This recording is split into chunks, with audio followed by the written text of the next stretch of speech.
Hello again in this installment of Spiritual Wisdom. I'm grateful to all of you who follow me here and to this little community here on YouTube. And if you've been here before, welcome back. And if you're new here, welcome. My name is Nicholas and on my channel I talk about witchcraft, Wicca, paganism, self-love, crystals and their magical properties, and all matter of philosophical and spiritual topics. So if you're interested in those types of things, you know what to do. Please subscribe, join this amazing community, and click the bell icon so you'll be notified each time I post a new video. And if you like this content, please give me a thumbs up. If you get any questions, please comment down below. No questions is a silly question, we've all got to start somewhere. And today I'm going to be talking about crystal tips to help you, get started with crystal magic.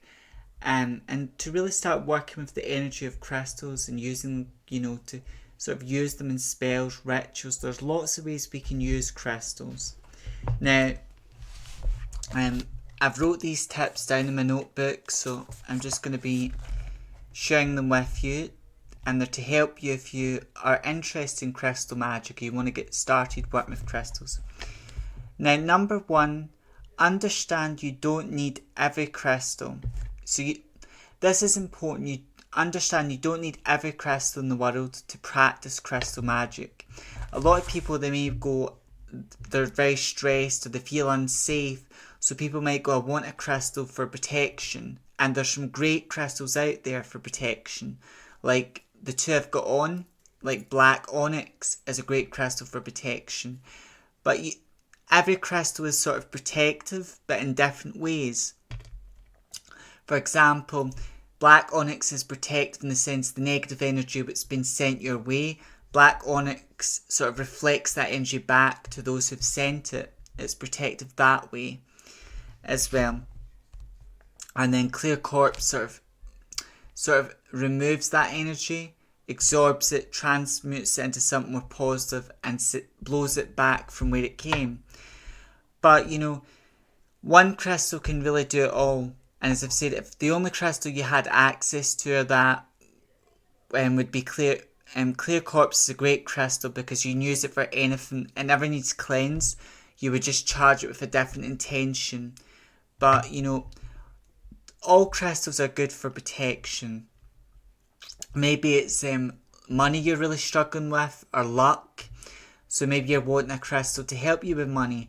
And all crystals are good for money, but in different ways. It's just some crystals are really, are known as money stones or prosperity stones because they really help with that. And some stones are really good for luck or success, confidence. But more often not, all crystals are good for luck, money, success, but in different ways as well. Like clear quartz sort of helps remove financial obstacles, helps you be clear about your money and make better choices with money.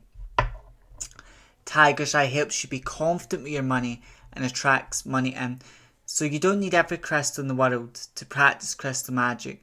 You want to work with crystals you've got in your collection and ones you feel drawn to, but you don't need every crystal to practice crystal magic. That's my first tip, because a lot of people, they go, I want love or I want this, that, but one crystal can really incorporate what you need.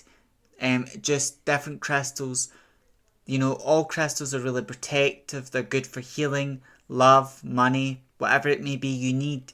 But they give you that, but in different ways. So different crystals are protective in different ways. Different crystals have got a different energy to it. That's my first tip. My second tip is pick crystals you feel drawn to. So I believe crystals choose you, but you don't necessarily choose them. But if you do believe you chose it, that's all well and good because it's what feels right for you. But I would say when it comes to crystals, again, in this day and age, because we live in a modern society with technology, there's a lot of good crystal apps out there. Like Psychic Tree is one, and Psychic Tree are a great one to order crystals from. You could look at the site and see the crystals you're drawn to. But that's all well and good, buying crystals online from good sites. But on the other hand, it's much better to go to a shop where you can look at the crystals, look around, see what you're drawn to. Because when you go to a crystal shop, you'll have a look around, and the colour of the crystal may catch your eye, the shape, the energy of the crystal may catch your eye, but you're drawn to that crystal for a reason. So it's much better to go to metaphysical shops, witchcraft shops, or spiritual shops and buy crystals from those types of places for two reasons. One, because you're supporting the spiritual community, and two, because also you're getting to see a whole range of different crystals, and you're getting to pick what ones you feel drawn to or connection with. And then once you've picked a few crystals you feel drawn to, you feel that connection with, step number 3 is connect with their energy. Now, there's lots of ways to do this, but for example, this turquoise ring, when I bought it, was at the Little Witch's shop, which is now closed, but that was in Wisha, and I felt very drawn to this. So,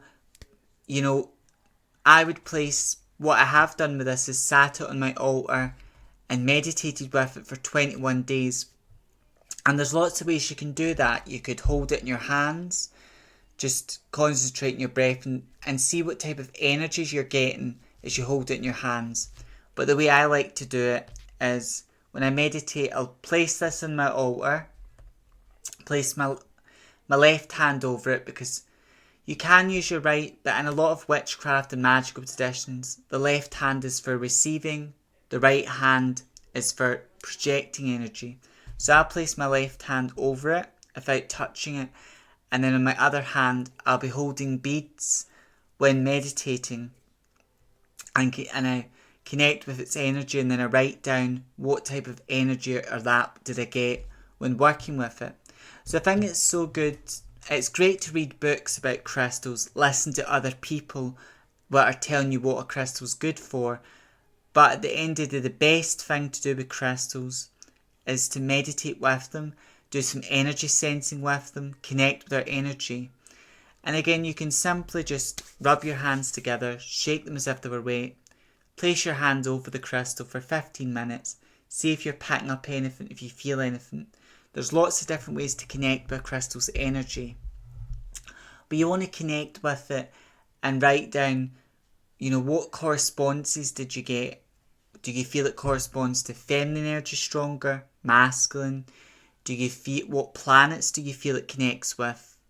One planet or several astral bodies? Do you feel it connects to one element in particular, like the 4 elements? Or do you feel it connects with one element in particular? What chakras do you feel it energizing, healing? You want to write that down. In what way does it feel protective to you? And what sort of properties has it got? And it's amazing just to sit with a crystal and connect with its energy and write down what type of energy you're getting off it, because that's much more beneficial and makes it more personal. Now, number 4, not every crystal needs cleansed, but the vast majority of crystals need cleansed. For example, turquoise, I've spoke about that in the channel. It's a beautiful crystal, and I wear my turquoise ring and bracelets, and I wear my turquoise ring, but I wear it for good luck and good fortune. So I would cleanse them and then charge them, help me bring opportunities and good luck to me. And that's what I'm asking the crystal to do. But if I wanted to, let's say, I wanted to help with confidence, I would cleanse the crystal and then ask it to help me with confidence. So it's important, a lot of crystals need cleansed, and then you would want to cleanse that crystal. There's lots of ways to do this, but you'd cleanse your crystal, and you could use sound cleansing, you could use smoke cleansing. You could also cleanse crystals with water, but you need to make sure they're water safe as well. And some crystals you'll feel don't need cleansed, energetically. Like selenite never needs cleansed, and neither does clear quartz or citrine. But maybe if you feel they do need cleansed, then you cleanse them. But most crystals need cleansed, and then once you've cleansed them, you would charge them with your energy, your intention. So for example, if you're going to, like I wear a lot of crystal jewellery, you would cleanse the ring, you'd cleanse your bracelets, then place the ring in your receiving hand, and then you'd visualise maybe gold or whatever symbolises luck coming out of your hands. You could take your wand or your athame. There's lots of ways to bless and charge crystal jewellery. Or crystals, there's lots of ways to work with them and use them in spell work, ritual, or to use them to manifest as well.